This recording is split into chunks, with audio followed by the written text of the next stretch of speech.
Ya, kita awali perjumpaan kita dari regional, pemirsa, di mana saham Asia bergerak lebih tenang saat sesi sore pada perdagangan hari Kamis. Ketenangan market Asia ini terjadi meskipun ada ekspektasi kebijakan moneter Amerika Serikat yang lebih ketat. Kekhawatiran terhadap pertumbuhan ekonomi di China karena krisis listrik yang memburuk dikombinasikan dengan kekhawatiran perlambatan global memukul saham Asia pada hari Rabu pekan kemarin.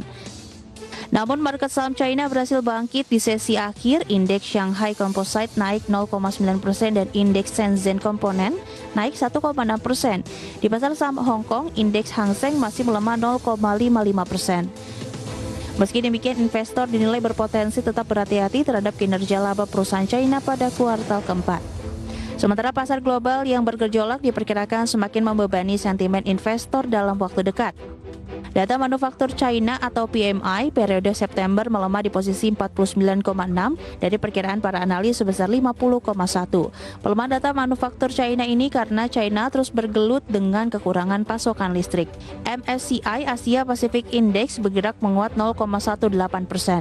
Berbagai sumber, IDEX Channel. Ya, dari Bursa Wall Street mengakhiri September dengan melemah tajam, pemirsa, di mana S&P 500 dan Nasdaq mencatat bulan terburuk sejak COVID-19. Ya, Bursa Wall Street masih dihantui kekhawatiran seputar COVID-19, ketakutan akan inflasi dan perselisihan anggaran di Washington. Indeks S&P 500 anjlok di 1,19% menjadi 4.307 dan Dow Jones turun di 1,59% menjadi 33.843.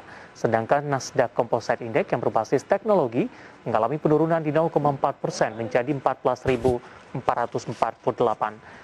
S&P 500 mengakhiri September dengan penurunan 4,8%, bulan terburuk sejak Maret 2020 ketika pandemi memicu aksi jual pasar besar-besaran, di mana indeks ini juga ditutup 5% di bawah rekor tertinggi untuk pertama kalinya pada tahun ini.